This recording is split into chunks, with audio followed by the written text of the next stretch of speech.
Olá, queridos irmãos e irmãos, graça e paz a cada um de vocês, que a alegria do Senhor ressuscitado seja hoje sempre a nossa força.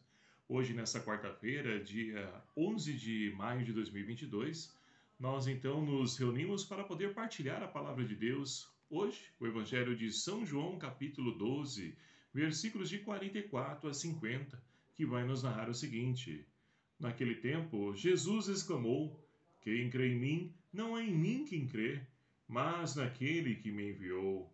Quem me vê, vê aquele que me enviou. Eu vim ao mundo como luz, para que todo aquele que crê em mim não permaneça nas trevas. Se alguém ouve as minhas palavras e não as observa, não sou eu que o julgo, porque vim não para julgar o mundo, mas para salvá-lo. Quem me rejeita e não acolhe as minhas palavras, já tem quem o julgue. A palavra que eu falei o julgará no último dia. Porque eu não falei por conta própria, mas o Pai que me enviou, ele é quem me ordenou o que devo dizer e falar. E eu sei que ele ordena é vida eterna. Portanto, o que eu falo de acordo com o que o Pai me disse. Palavra da salvação. Glória a vós, Senhor. Queridos irmãos e irmãs, nós estamos então vivenciando o tempo pascal, uma oportunidade que a igreja então nos concede de podermos então refletir e trazer a ressurreição de Cristo, não somente para uma realidade pós-vida, mas no hoje da nossa história. Como a ressurreição de Cristo pode me alcançar no hoje da minha vida?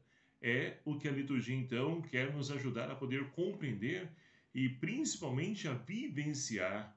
No evangelho de hoje, então, nós temos Jesus que ele então nos diz que veio ao mundo não para condená-lo, mas para salvá-lo. Ou seja, a vontade de Deus é salvar toda a humanidade, não somente a nós que participamos da comunidade, temos nosso compromisso na igreja, mas para todos, até mesmo aqueles que estão longe do Senhor, até mesmo aqueles que estão então agindo erroneamente, tendo atitudes aí de violência, de corrupção, de fofoca e tantas coisas erradas que nós presenciamos por aí.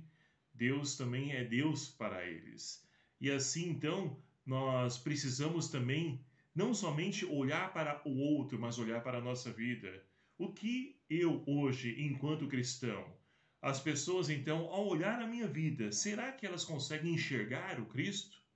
O evangelho que nós acabamos de ouvir, o próprio Jesus diz que quem vê ele, não é somente ele que vê, mas vê o Pai também. Ou seja, Jesus dá testemunho do Pai.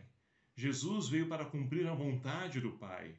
E nós, enquanto cristãos, precisamos também ser outros Cristos na vida do irmão. Será que é essa a nossa postura? Será que é essa a nossa atitude? Nós então estamos ainda em tempos de pandemia, uma oportunidade de podermos então parar durante todo esse tempo de pandemia, uma oportunidade que então Deus nos concede poder parar, olhar para a nossa vida, o que nós precisamos melhorar enquanto seres humanos.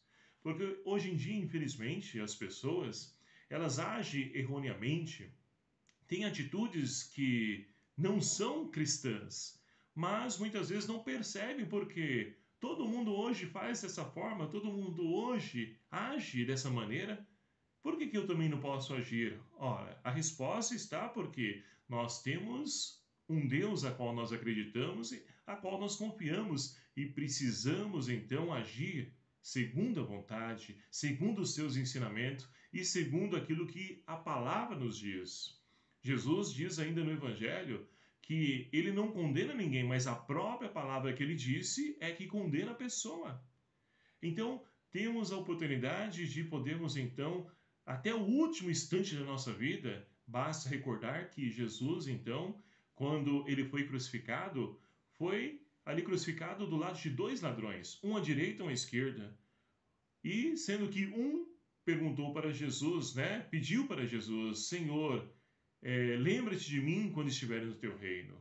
O outro, então, se preocupava em quê? Em condenar, em falar mal, né? Enquanto o outro se arrependeu e quis, então, se encontrar com o Cristo.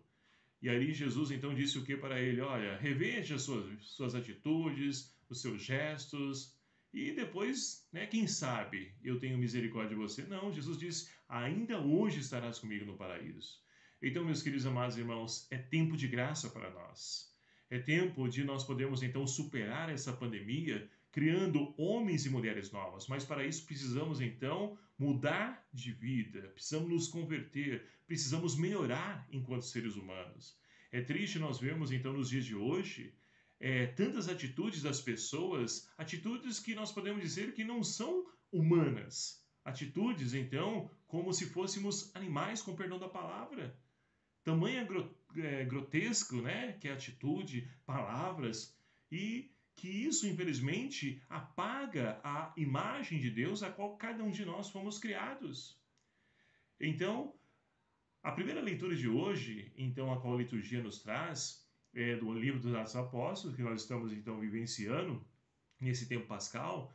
Nós temos, então, Saulo e Barnabé, que estão evangelizando, anunciando Jesus Cristo, levando a boa nova, e o evangelho então vai se propagando, as pessoas então vão mudando de vida, acolhendo a palavra de Deus. Hoje, a igreja de Antioquia, né, como nos diz a primeira leitura, ela então vai até Jerusalém, ou seja, a cidade de Jerusalém, onde de fato ali Jesus se entregou, onde os cristãos ali se reuniam. A igreja de Antioquia vai ajudar a igreja de Jerusalém que está passando por necessidades. Olha que bonito a palavra de Deus, não somente, né, acolhida com palavras, mas principalmente no testemunho, porque estão partilhando com a igreja que está necessitada. Então, é uma forma de nós, então, enquanto cristãos, podemos viver o Evangelho e testemunhar esse Evangelho, é viver o amor, a partilha, a caridade, o perdão, a misericórdia. É dessa forma, meus queridos amados irmãos, e é isso que nos ensinou, que nos deixou como ensinamento Jesus Cristo, para que nós possamos ser igreja não somente no templo, né, constituído de paredes, mas precisamos ser igreja enquanto seres humanos. A pessoa, então, que olhar para nós, ela precisa, então, dizer, olha uma igreja, olha ali um cristão de fato, autêntico. Assim como viam nos apóstolos, nós precisamos ser testemunhas do ressuscitado. Portanto, meus queridos amados irmãos, estamos aí então quase por celebrar, né, a festa de Nossa Senhora de Fátima. Ela então que nos pede a oração e principalmente do Santo Terço, para que nós possamos então aí livrar tantas almas que estão perecendo diante dos seus pecados. Que nós possamos também recorrer à intercessão de Maria, para que, primeiramente, libertando dos nossos pecados, também ajudemos outros irmãos a se libertar dos seus pecados e, principalmente, fazer o seu encontro pessoal com Cristo, para que assim nós possamos transformar essa realidade a qual nós estamos inseridos. Que Nossa Senhora de Fátima interceda também por nós, nos ajude a podermos então viver e colocar em prática as palavras do seu Filho Jesus. Louvado seja o nome do nosso Senhor Jesus Cristo, para sempre seja louvado. Obrigado a você, meu querido e amado irmão, que nos acompanha aqui nesse nosso canal, e convido você a compartilhar esse vídeo, a poder divulgar também aí nos seus grupos de WhatsApp, para que nós possamos fazer com que a palavra de Deus chegue aos corações dos nossos irmãos. Que Deus então te abençoe, te proteja e te ajude a poder então colocar em prática tudo isso a qual a palavra dele nos diz. O Senhor esteja convosco, Ele está no meio de nós. Por intercessão de Nossa Senhora de Fátima, abençoe-vos o Deus Todo-Poderoso, Pai, Filho e o Espírito Santo. Amém. Um abraço, fiquem com Deus.